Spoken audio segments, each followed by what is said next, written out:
আমরা কি কি লক্ষণ দেখে বুঝবো যে বাচ্চাটা হাম হচ্ছে কিনা? প্রথমেই বাচ্চাটা দেখা যাবে যে তার জ্বর আসবে এবং এটা অত্যাধিক উচ্চ মাত্রার জ্বর, দেখা যাবে 104 ডিগ্রি পর্যন্ত জ্বর হয়ে যেতে পারে এবং তার কাশি থাকবে, নাক দিয়ে সর্দি বা পানি বের হবে এবং তার চোখ লাল হয়ে যাবে। এটার 3 থেকে 4 দিন পরে তার শরীরে র্যাশ দেখা দিবে এবং র্যাশগুলো দেখা যাবে লাল লাল বর্ণের র্যাশ, লালচে মনে হবে যে চামড়ার নিচে একটা রক্তের দানা, এরকমের র্যাশ দেখা দিবে। এবং এই র্যাশটা প্রথমে বাচ্চাদের মুখের মধ্যে দেখা দিবে, এরপরে ঘাড়ে, এরপরে বুকে, এরপর আস্তে আস্তে সারা শরীরে এটা ছড়িয়ে পড়বে। এবং একটা বাচ্চা র্যাশ হওয়ার আগের 4 দিন এবং র্যাশ হওয়ার পরের 4 দিন পর্যন্ত সে সংক্রমিত করতে পারবে একটা মানুষকে। এই মিজেলস কাদের বেশি হতে পারে? যেসব বাচ্চাগুলো দেখা যায় টিকা নেয় নাই এবং যাদের বয়স 0 থেকে 5 বছর বয়স পর্যন্ত, এবং যেসব বাবুগুলো অপুষ্টিতে ভুগতেছে এবং যাদের রোগ প্রতিরোধ ক্ষমতা খুবই কম, এবং গর্ভবতী যেসব নারী আছে এরাও এই মিজেলসে আক্রান্ত হতে পারে।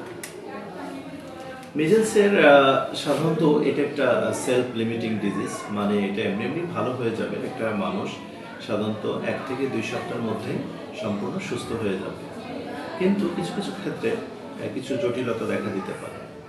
যেমন বাচ্চার ক্ষেত্রে ফুসফুসের নিউমোনিয়া হতে পারে, কানের ইনফেকশন হতে পারে, কান দিয়ে পানি পড়তে পারে, পুঁজ করতে পারে, এবং সবচেয়ে একটা ভয়ঙ্কর রোগ হতে পারে সেটা হচ্ছে যে বাচ্চাদের ব্রেন ইনফেকশন হতে পারে এবং মস্তিষ্কের প্রদাহ, যেটা বলে এনকেফালাইটিস, এটা হওয়ার একটা সম্ভাবনা থাকে। এবং বাচ্চারা দেখা যায় দীর্ঘমেয়াদী পুষ্টির অভাব বা ইমিউন সিস্টেমের ক্ষতি হতে পারে তাদের। একটা হাম হলে আমাদের কি করণীয়, আপনাদের আমি অভিভাবকদের বলতে চাই যে আপনারা কি করবেন যদি বাচ্চার ভিতরে আপনারা 3টা লক্ষণ দেখতে পারেন যে তার জ্বর আছে, তার কাশি হচ্ছে, চোখ লাল হয়ে যাচ্ছে এবং জ্বর হওয়ার পরে 3 থেকে 4 দিন পরে গায়ে র্যাশ দেখা যাচ্ছে, তাহলে আপনারা কি করবেন? প্রথমেই যেটা করবেন সেটা হচ্ছে বাচ্চাকে আলাদা করে রাখবেন। একটা সুস্থ বাচ্চা থেকে বা একটা সুস্থ মানুষ থেকে তাদেরকে আলাদা করে রাখবেন।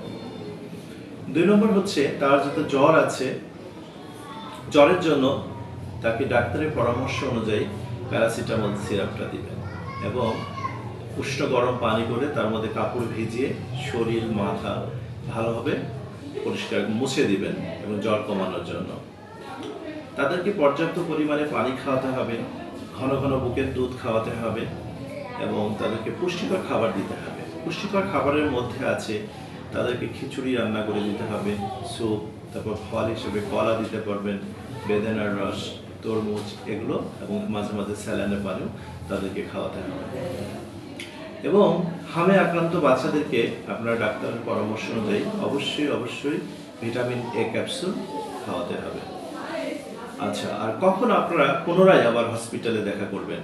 আমাদের হাসপাতালে ডাক্তারের সাথে যোগাযোগ করবেন।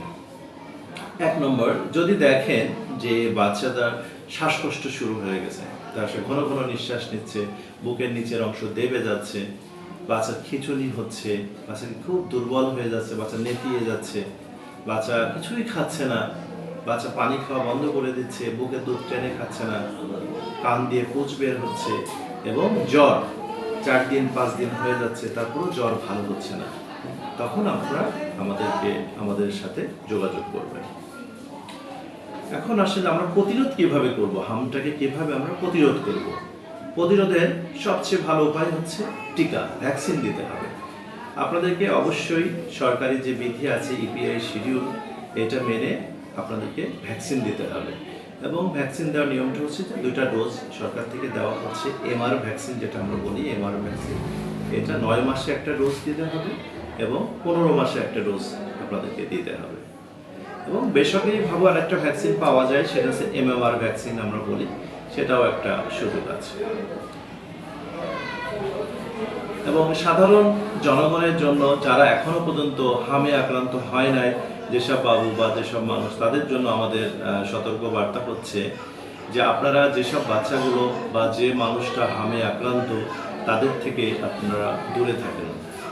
বাচ্চাকে অকারণে হালকা সমস্যা, অল্প সমস্যা এটার জন্য হসপিটালে নিয়ে আসবেন না, এবং হসপিটালে ভিড় এড়িয়ে চলবেন।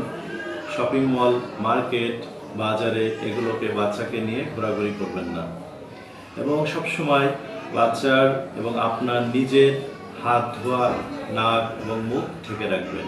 প্রয়োজনে মাস্ক ব্যবহার করবেন। এবং অবশ্যই বাচ্চাদেরকে ইপিআই শিডিউল মেনে সরকারের নিয়ম অনুযায়ী আপনারা ভ্যাকসিন দিবেন বাচ্চাদেরকে। এবং যেসব বাচ্চাগুলো এখন পর্যন্ত ভ্যাকসিন নেয় তাদের থেকে আপনারা দূরে থাকবেন। সবশেষে আমি বলতে চাই যে আপনারা হাম নিয়ে অকারণে আপনারা বিভ্রান্ত হবেন না। হাম আমাদেরকে প্রতিরোধ করতে হবে। হামকে আমরা প্রতিরোধ করব এবং আমরা সুস্থ থাকব। সবাইকে ধন্যবাদ। জেলায় প্রাদুর্ভাব খুব বেশি, তো সেক্ষেত্রে আসলে কি ব্যবস্থা হাসপাতাল কর্তৃপক্ষ নিয়েছে? আচ্ছা, আমরা হসপিটাল কর্তৃপক্ষের পক্ষ থেকে আমরা আমাদের যে হেলথ এডুকেটর আছে তার মাধ্যমে আমরা আমাদের হসপিটালে আগত রোগী যারা আছে তাদেরকে আমরা কাউন্সেলিং করছি, কিভাবে হামকে প্রতিরোধ করা যায় এই বিষয়ে তাদেরকে প্রশিক্ষণ দেওয়া হচ্ছে এবং জনসচেতনতা তৈরি করা হচ্ছে।